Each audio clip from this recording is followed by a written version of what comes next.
पुण्यातनंच बातमी आहे ती म्हणजे सुट्टीच्या दिवशी सुद्धा बावधनचं दुय्यम निबंधक कार्यालय हे सुरू आहे।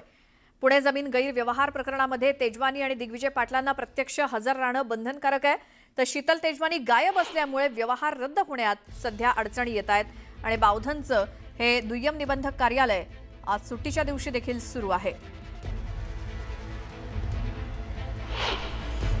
पुण्यातील वादग्रस्त जमीन खरेदी प्रकरणामध्ये ज्या ठिकाणी दस्त झाला होता तेच हे दुय्यम निबंधकाचं ऑफिस आहे। खरं तर आज आपण बघतोय की आज हे ऑफिस आतमधनं सुरू ठेवण्यात आलेलं आहे आणि वर दुय्यम निबंधक आणि जे मुद्रांक शुल्क विभागाचे अधिकारी आहेत त्यांचं काम सुरू आहे। मात्र जर सगळ्यात महत्त्वाची बाब बघितली तर याच ठिकाणी स्वतः दिग्विजय पाटील त्याचबरोबर शीतल तेजवानी यांना येऊन कॅन्सलेशन डीड करावी लागणार आहे।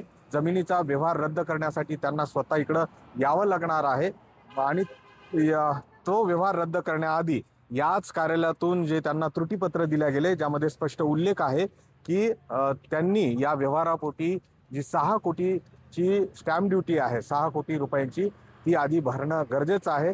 ते पत्र देखील याच कार्यालयाकडनं त्यांना देण्यात आलं होतं। आता जी महत्त्वाची माहिती मिळते की ते शीतल तेजवानी त्याचबरोबर दिग्विजय पाटील आणि रवींद्र तारू हे तिन्ही आरोपी पोलिसांना अद्याप मिळून आलेले नाही आहेत।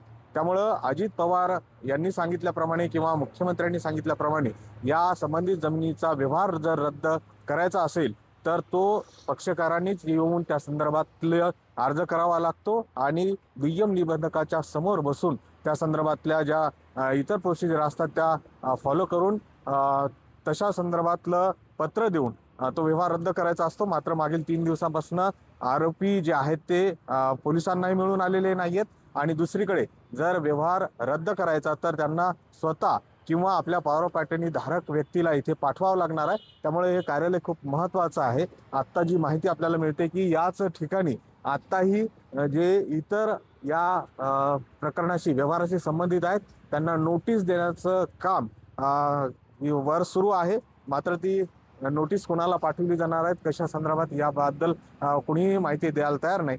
परंतु याच ठिकाणी शीतल तेजवानी दिग्विजय पाटील किंवा त्यांच्या पॉवर ऑफ अटर्नीला येऊन संबंधित जमिनीचा व्यवहार आहे तो रद्द करावा लागणार आहे आणि त्यामुळे इथे सगळ्या यंत्रणांचं लक्ष लागून राहिलं आहे। व्हिडिओ सुरेश पाटील गोविंद वाकडे न्यूज 18 लोकमत बावधन।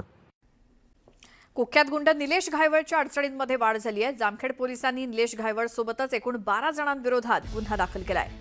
नाझर परिसरात वैयक्तिक वादातनं एका तरुणावरती धारदार शस्त्रानं जीवघेणा हल्ला केल्याची गंभीर घटना घडली। आरोपींपैकी काहींनी धारदार हत्यारानं हल्ला करून साळवे यांना गंभीर दुखापत केली आणि हल्ल्यानंतर आरोपी घटनास्थळावरनं पसार झाले। पोलिसांनी अटक केलेल्या आरोपींच्या जबाबांवरनं निलेश घायवळ याचा देखील या गटामध्ये सहभाग असल्याचं निष्पन्न झाले आणि त्यानंतर गुन्हा दाखल करण्यात आलाय।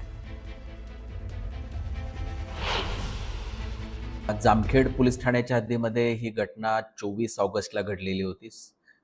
सुनील साळवे यांच्या कुटुंबियांवरती हल्ला झालेला होता। त्यामध्ये साधारणतः 11-12 लोकांनी हल्ला केलेला होता। त्यामधले साधारणतः 9 लोकांना आतापर्यंत अरेस्ट केलेलं आहे आणि त्यांच्या इंट्रोगेशनमध्ये असं लक्षात आलं की यामध्ये एक निलेश घायवळ हा सुद्धा घटनेच्या अगोदर काही दिवस म्हणजे त्या भागामध्ये आलेला होता आणि या संबंधामध्ये हे जे आरोपी आहेत त्यांच्याबरोबर काही कॉन्स्पिरसी वगैरे झालेली होती आणि त्याच कारणावरून या गुन्ह्यामध्ये निलेश घायवळ याला पण ॲक्युज्ड केलेलं आहे।